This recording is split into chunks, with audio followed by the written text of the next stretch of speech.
in the form of a press release from the Fulton County District Attorney's Office. Hello. It looks like my camera is out, over the course of today, and again, expectations are never promises. We're actually going but we have expected over the course of the day switch over here. If we are watching an indictment was handed up, we would see something with Judge McBurney in the courtroom. Handed. We believe it has 10 counts. He would describe from that document. This dovetails with what we had earlier today, sooner which we're rather going to than get later into to get access in just a minute. To the text of that document, and we expected a news conference, so it's actually 9 p.m. from the district attorney, from Fani Willis herself. Atlanta, With Georgia, us tonight, and as we are so all we're actually a little surprised to see happen. that. Joining me now from outside the courthouse is our own Katie Fay, MSNBC legal being contributor, returned at this late hour. We suspect it's happening because they actually only meet 2 days a week, and so we're Monday and Tuesday, and it looks like they decided that they wanted to try to return the indictment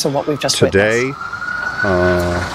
Yeah, so to give you a real-time update, Rachel, right now, that unsealed indictment that was delivered to Judge McBurney has now been delivered to the clerk's office. It is now going to the clerk's office. We believe it has. Copies are going to be provided. We're not sure exactly when. Obviously, if we get a copy, we'll provide it to you guys immediately. But there was a very important question, Rachel, that I want to bring to our viewers that was asked by Judge McBurney to the clerk as she was providing them, plural, the 10 indictments, as she was providing them to Judge McBurney. He asked her, quote, have you maintained custody of these documents up until now, thereby obviously indicating that if there was any concern that there had been any tampering, Rachel, with those documents in any way, that could obviously be an issue. But of course, the clerk said no, and we also would note, as people were walking in, people being from the clerk's office, there was actually a gentleman with a phone, and he was actually video recording this as they were walking in, thereby providing even more corroboration that nothing happened from when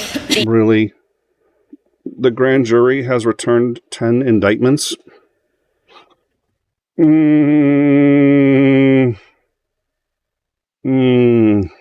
the news audio was coming through. All right. Shouldn't have been doing that. My bad. Thank you. I thought I had it muted. All right. So since you guys, that means you guys probably didn't understand a word I said. I will I'll reiterate what I just said. This headline from MSNBC, I'm reasonably sure, is wrong. They have not returned 10 indictments. They have returned 1 indictment, 10 counts. That is our understanding. It has not yet been made public, but it has reached the clerk, which means it's going to be filed. Now, they normally stop business at 5 p.m. They have continued till 9. I assume they just want to get this out of the way. The grand jury only meets on Mondays and Tuesdays, so they, yeah, let's see. And it looks like we have considerable lag on the stream, so you guys are telling me to turn it down. Sorry, it's a little past. I didn't realize it was the board here said it was off. So yeah, we'll we'll get there. Yeah. All right. So I am going to put it back on again. Grand jury has returned 10 indictments. Yeah, I'm reasonably sure that's not true. I mean, I'd be delighted, but no. So let's see. So this is, I am curious. We seem to have, I'm curious why our bandwidth is so low. I do apologize for that. I was on a show literally moments before this broke. I had to bail on the show, and maybe I left that up, and we're streaming, simul streaming. Let me, yeah, I'll check it and try to figure out why we've got such a lag. I don't know why. I do apologize for that. I'll be able to deal with it in a minute. So we'll turn it over to MSNBC and their mega 10 indictment breaking story. And then we'll cover what we got, what we know, and how we got there. I've heard actually, I've heard another lawyer at this point say that my original, Dorito had corrected me on the indictments and how the count was going. Based on reading what we were seeing this morning, Dorito's interpretation struck me as being more reasonable and more likely. It was, my interpretation sort of made sense to me, but on the flip side, it didn't really make sense with how the document was constructed. Having said that, I've watched a couple lawyers now go over that, and they all seem to concur that it's actually 39 counts. Assuming that they meant that MSNBC here meant counts and not indictments, then we're looking at 10 counts, which would once again be much closer to how Dorito had broken that down this morning. So, 10 people. Oh, Jesus. Okay, thank you. Okay, then I stand corrected. Once again, I was mocking MSNBC, and they've got it right. So it's 10 people indicted. That would sound like that's closer to the first, Jesus. So, okay, that's a lot of indictments to hand down. Holy smoke. No wonder they were going till 9. All right, well, let's hear what they have to say. I'm going to see if I can improve our bandwidth just a little bit. I apologize for the lag, and we'll try to get that squared away while we play this and hear what they're talking about. Who shoot him out of the room and said this is an education meeting, quote unquote. He was teed up. He was literally sitting next to Jeff Duncan waiting to testify. And after a period of time, the DA came up to him, or the DA's office came up to him and advised him his testimony wasn't needed. So, reading tea leaves, whatever evidence he was going to provide to the grand jury was deemed to not be necessary. So again, there's not a requisite or a minimal number of witnesses that are required to present evidence to a grand jury. In this instance, we don't even know the total number at the end of the day that appeared in front of this grand jury, but whatever it was enough per a probable cause standard for 10 indictments to be returned. And Katie, I'm going to ask the control room now to put up on screen that photo that you've been describing in terms of the front page of this indictment. You see, it says at the top, certification that grand jury indictments returned in open court, July-August term 2023. I hereby certify that on August 14, 2023, after the indictments had been presented to the grand jury and the session had been adjourned for the day, said indictments were returned in open court as required by law. Present for said return were Assistant District Attorney, and then there's a name, Deputy Sheriff, and then there's a name, and Deputy Clerk of the Superior Court. On this date, there were 10 indictments presented to the court. Of those indictments, 0 were no-billed by the grand jury. This, the 14th day of August 2023. Katie, can I just ask you a admittedly super dumb question, which is, does 10 indictments mean 10 defendants? Yes.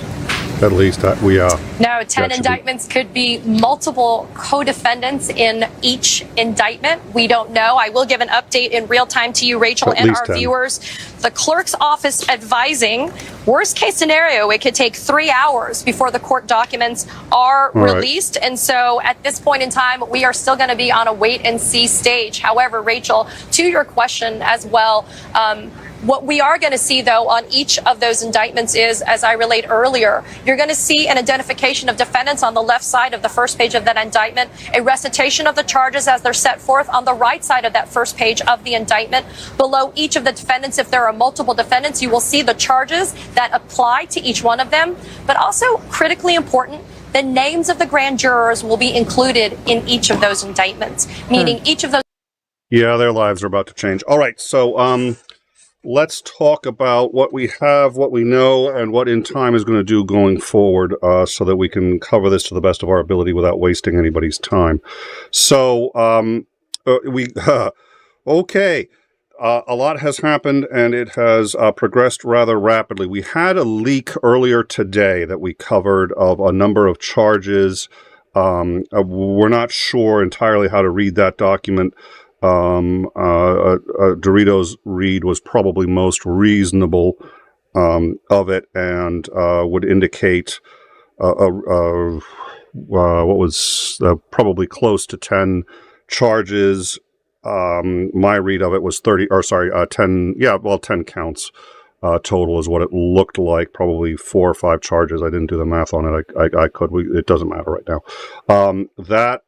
The other possible read is that it was 39 counts against Donald Trump. I've heard a number of lawyers sort of off-the-cuff hot takes arguing that, in fact, they believe it was the 39 counts. So we will see when it gets out. So what is our current status? As we know, Georgia has been investigating election interference by Donald Trump and a number of members of his campaign. This also includes people such as the head of the RNC in Georgia, who had... I'm sorry, I know I'm confusing Georgia and Michigan. A number of people in Georgia who were involved in the fake electors plot, including trying to certify the fake electors as if they were real, including signing legal documents attesting to the fact that they were real and that they had been selected by the state when in fact they had not been. A large number of crimes. This is the second grand jury looking into it. The first suggested handing down indictments to a large number of people, but that was in February, and we haven't heard from them since. This second one, we know, has just handed down 10 separate indictments. We're going to get into what that means in just a minute. But that notwithstanding, we had expected that they'd probably do this later this week. Why? Because the former lieutenant governor was slated to testify testify this Tuesday before the grand jury. He has been told that his testimony is not needed, and they have decided to do it today, just drop the indictments today. Remember, now, if you're thinking, well, geez, we want to get him on the record, he's already been on the record. This was going to be him testifying before the grand jury, but the prosecutor already knows what he's going to say.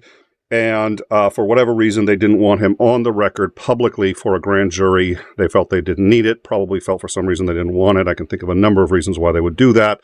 So rather than have him testify, they just asked the grand jury to return the verdicts now, and they've handed down 10 indictments. He's going to end up having to testify at trial, I have no doubt. But that notwithstanding, they didn't need his testimony, so the indictments have come down today. 10 separate indictments. Each indictment is essentially a series of charges. They're saying, we believe you did this, this, and you did it X many times. This is our theory for how and why you did it.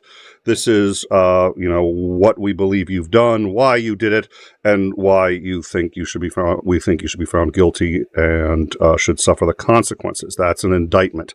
An indictment indicts at a minimum one person, at a minimum one indicted on one offense and one charge of that offense. You can have multiple charges per offense, and you can have multiple offenses, and you can have multiple people. You can have co-defendants per indictment. The one I was thinking of most recently was the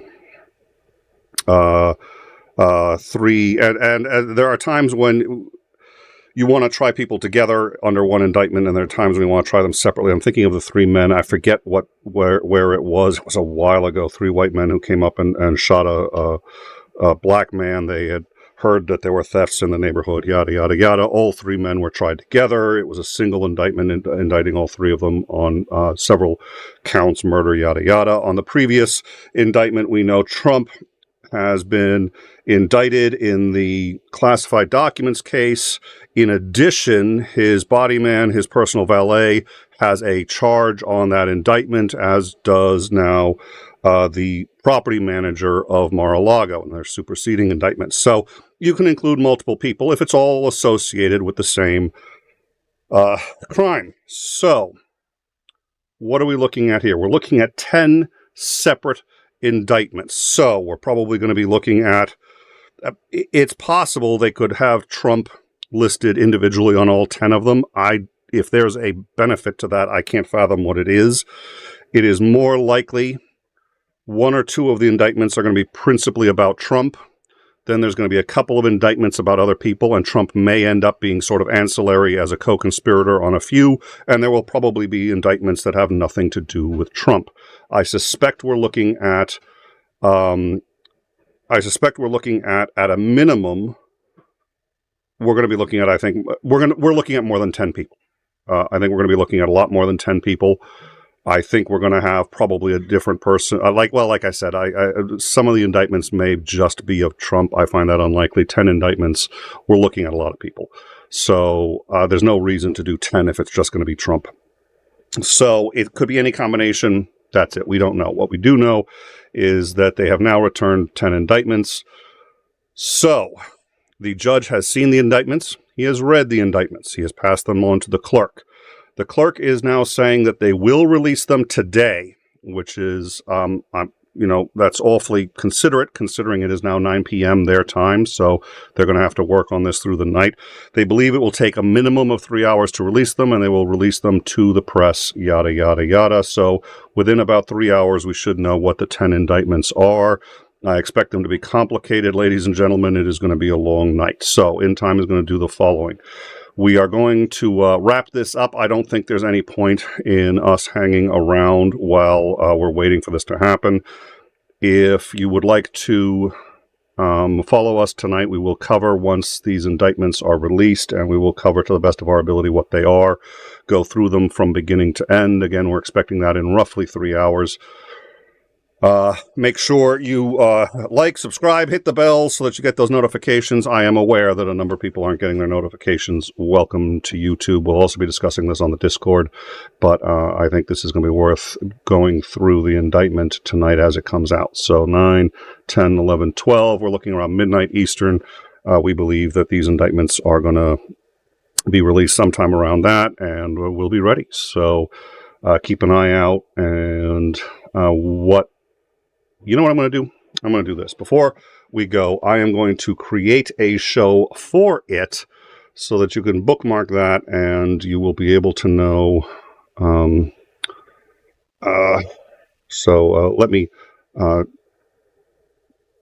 me, yeah. One sec.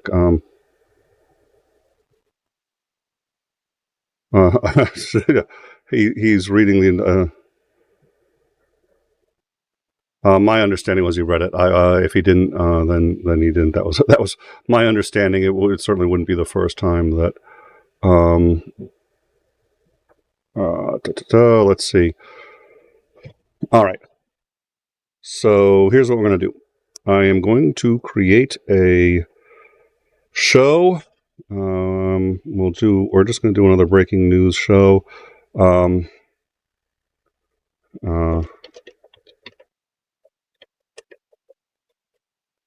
Please bear with me. Let's hear what they're talking about on MSNBC while I do this here. There. The clerk is in there. The chain of custody, which sounds like, again, one of those terms, is if somebody comes along later and says, well, how do we know that it went from here to there? No, it's all there on more than one camera with more than one independent outlet and a lot of other people. This is what open court looks like, and the defendants have rights. But this was, I thought, a good thing for us to see, and we haven't seen it because in our vaunted federal system, you can't get a camera in the Supreme Court, even when they're deciding on life and death or somebody's rights.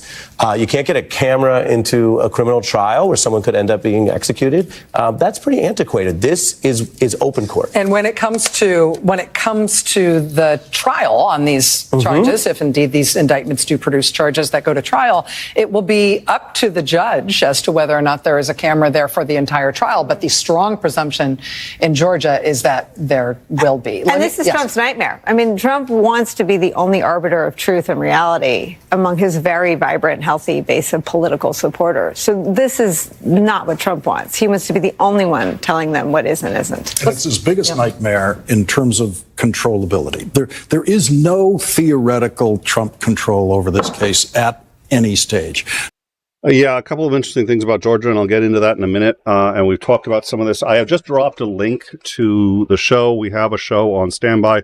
It says it's going at midnight. It's going to go, I have to put a time in. It's TBA. It's going to go when we have a copy of the indictment, or we're immediately expecting one, and that we can read. So that's the link to it. It is pinned. And you can go see that, bookmark it, and what we're going to do is that link the show will start there, and we'll notify people on the Discord once we know what the charges, what the indictments say.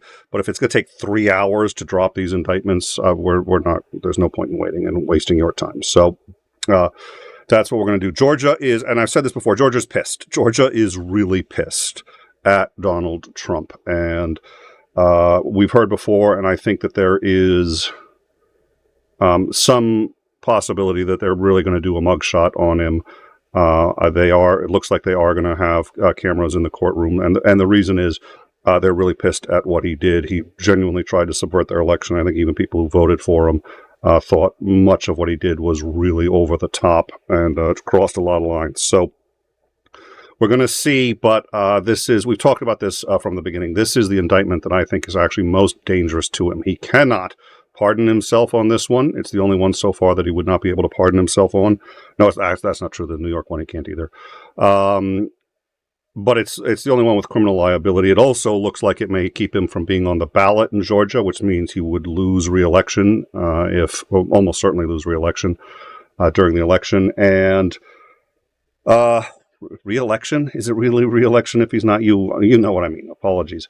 So, and I think they are actually willing to say, we're going to put you in jail and we'll let the Department of Corrections sort out how that's going to work, but we're going to give you jail time. I think they'd be willing to say that. They are that fucking pissed at him. So this is not the federal government. This is the sovereign state of Georgia, and they don't like being fucked with. And I think he's about to find that out. So, yeah, it's official. It's official that there have been 10 indictments returned. 10. In fact, let me just change the title just so that we've got the 10. Yeah, just so we know, 10. Let me, we'll put this back on. We're wrapping this up and we'll we are back at our offices and waiting for the official documents when they come from the clerk. So again, the sheriff's office delivered the paperwork, the indictments to the judge. The judge then turned them over to the clerk and had them in her custody the whole time. So basically what they're doing is they're talking about chain of custody, and the only reason they're doing that is because they have to stall for time. They've now got 3 hours of air that they have to fill. We don't. We're gonna pause and take a break. My hope is, and I'll look if we have any questions in the live chat, but I think we're good. 10 indictments. They're serious. They are taking this very seriously. We're going to have a lot of homework when these drop, or when we find out what they are. So we look forward to seeing you in roughly 3 hours. Again, the link is pinned in the description. It will be dropped and at everybody on the Discord when we go live with it, and we will. You can read them along with us. It should be exciting. Thank you all for joining us. We will see you in roughly 3 hours. 10 indictments have been returned by a grand jury in Atlanta, Georgia, and we believe Trump is named in a number of them. We also believe a number of other people will be named in them, and we will learn a lot more in roughly 3 hours when the clerk has finished processing them and releases them to the public. We look forward to seeing you then.